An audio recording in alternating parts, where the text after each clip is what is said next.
Hello दोस्तों। R K mix entertainment पर आपका स्वागत है। एकादशी वैदिक कैलेंडर माह के अनुसार चंद्र चरणों की 11वीं तिथि पर आती है।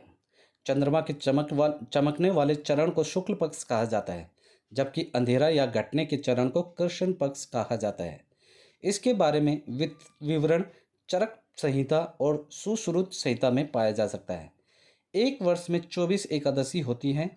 उन्हीं में से एक है अपरा एकादशी। इसे सभी में सबसे अधिक फल देने वाली एकादशी के रूप में माना जाता है। एकादशी भगवान विष्णु को प्रसन्न करने के लिए मनाई जाती है।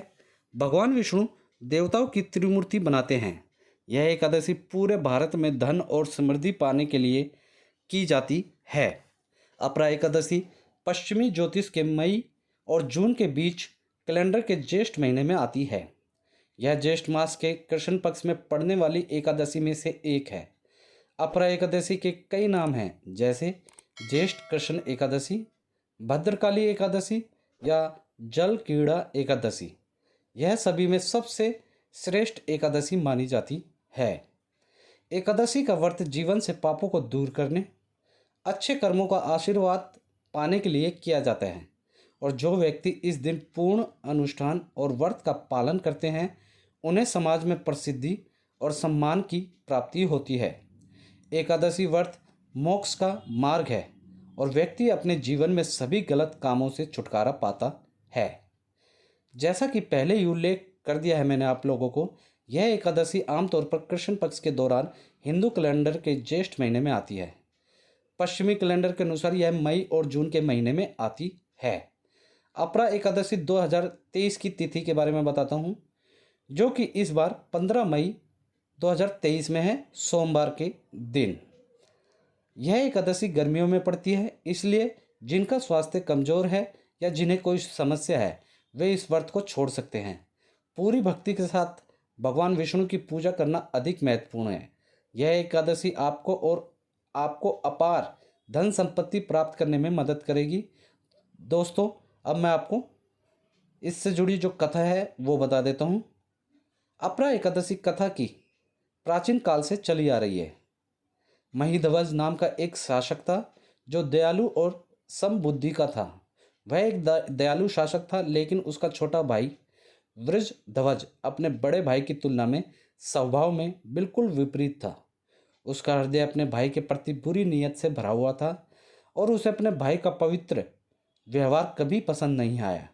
वह हमेशा अपने भाई को मारने और अपनी शक्ति और राज्य प्राप्त करने के अवसर की तलाश में रहता था।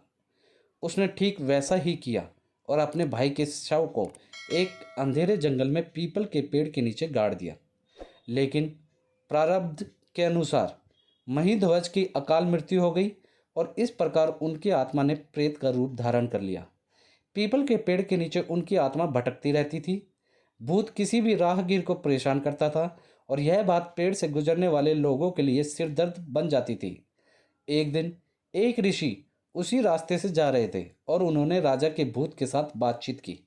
उसने राजा से पूछा कि उसकी आत्मा अब तक क्यों भटक रही है। राजा की आत्मा ने कहानी सुनाई और ऋषि ने अपनी शक्ति से उस आत्मा को मुक्त कर दिया और उसे परलोक के बारे में सिखाया। राजा की मुक्ति के लिए ऋषि ने अपरा एकादशी का व्रत किया और प्रेत योनि से मुक्ति दिलाई। द्वादशी के दिन उसने व्रत का फल राजा की आत्मा को अर्पित कर दिया। अपरा एकादशी व्रत के प्रभाव से राजा की आत्मा मोक्ष को प्राप्त करती है और यह प्रेत योनि से छुटकारा पाती है और अपनी परलोक यात्रा जारी रखती है। लोकप्रिय मान्यता और हिंदू पौराणिक कथाओं के अनुसार यह माना जाता है कि इस एकादशी का महत्व भगवान कृष्ण ने राजा युधिष्ठिर को बताया था। जो इस एकादशी व्रत और अनुष्ठान को करता है वह अतीत और वर्तमान के दुष्कर्मों से छुटकारा पाता है और सकारात्मकता के मार्ग पर आगे बढ़ता है। इस एकादशी को करने का एक मुख्य कारण समाज में अपार धन, यश और सम्मान प्राप्त करना है। यह भी माना जाता है कि व्यक्ति पुनर्जन्म और मृत्यु के इस चक्कर से बाहर निकल सकता है और इस एकादशी के अनुष्ठानों को पूरी श्रद्धा के साथ करके मोक्ष के अंतिम द्वार तक पहुंच सकता है। कुछ धार्मिक विशेषज्ञों के अनुसार यह माना जाता है कि जो लोग इस व्रत को रखते हैं उन्हें कार्तिक के महीने में गंगा में पवित्र डुबकी लगाने के बराबर लाभ मिलता है। अपार एकादशी के दौरान भगवान विष्णु की पूजा करने से अर्जित अच्छे कर्म और 1000 गायों के दान और यज्ञ करने के बराबर होते हैं। लेकिन इस एकादशी का लाभ पाने के लिए व्यक्ति को यह जानना चाहिए कि इसे कैसे करना चाहिए, जो मैं आपको अब बताने जा रहा हूँ। इसकी पूजा विधि और व्रत। ऐसा माना जाता है कि अपरा एकादशी के दिन उपवास करने से शरीर को अपने पापों से छुटकारा मिल जाता है और खुद को लौकिक महासागरों के सामने आत्मसमर्पण कर देता है। सभी एकादशियों को करने की मूल बातें कुछ समान हैं। अपरा एकादशी करने वाले भक्त को पूजा के लिए कोई भी अनुष्ठान शुरू करने से पहले सुबह जल्दी उठकर स्नान करना होता है। विधि और व्रत में बहुत सारी चीज़ें शामिल करनी चाहिए। अपरा एकादशी 2023 का व्रत करने वाले व्यक्ति को एकादशी के एक दिन पूर्व से ही विधि प्रारंभ कर देनी चाहिए। एकादशी 11वें दिन पड़ती है, इसलिए 10वीं के दिन सूर्यास्त के बाद भक्त को कुछ भी नहीं खाना चाहिए। सोने से पहले उसे भगवान की पूजा करनी चाहिए। एकादशी के दिन सुबह सूर्योदय से पहले उठकर स्नान करके स्वच्छ वस्त्र धारण करने चाहिए। उन्हें हाथ में जल और फूल लेकर व्रत की शुरुआत और समापन का संकल्प लेना होता है। भगवान विष्णु की पूजा और पूजा के लिए पीले रंग का कपड़ा या लकड़ी का स्टूल भी पूर्व दिशा में रखा जाता है। भगवान विष्णु की तस्वीर में एक मूर्ति को कपड़े या लकड़ी के स्टूल पर बैठाया जाता है। उसके बाद दिया और अगरबत्ती जलाई जाती है। यह पूजा की शुरुआत का प्रतीक है। दोस्तों, अब मैं आगे इसके बारे में और जानकारी देता हूँ। और अत्यधिक भक्ति के साथ भगवान विष्णु से प्रार्थना करनी चाहिए। चंदन, पान, सुपारी, लौंग, फल और गंगाजल के साथ तुलसी के पत्ते डाले बिना भगवान विष्णु की पूजा अधूरी है।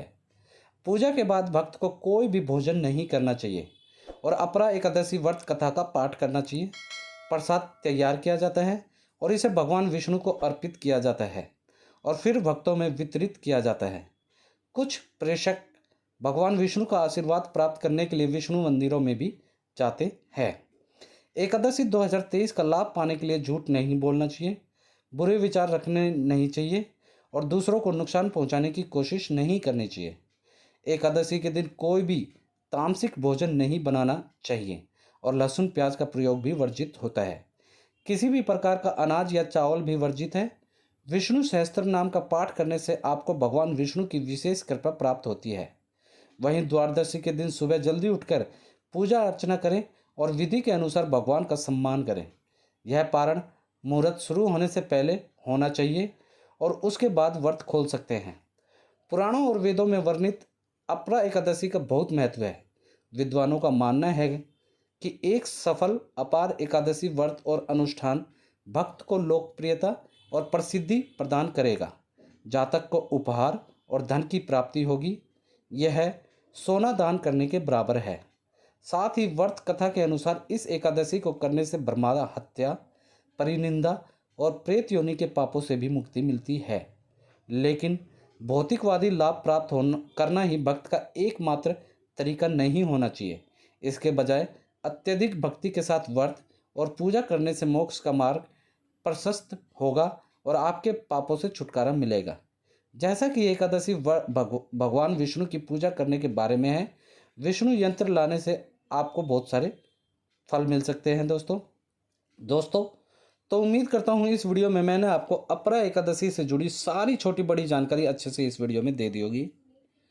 दोस्तों, जानकारी अच्छी लगी तो वीडियो को लाइक करें, मैक्सिमम से मैक्सिमम हर जगह से शेयर करें। और दोस्तों, अपरा एकादशी के बारे में जो कुछ भी आप लोग कहना चाहते हैं, आप लोग हमें कमेंट सेशन में लिख के ज़रूर बताएं दोस्तों।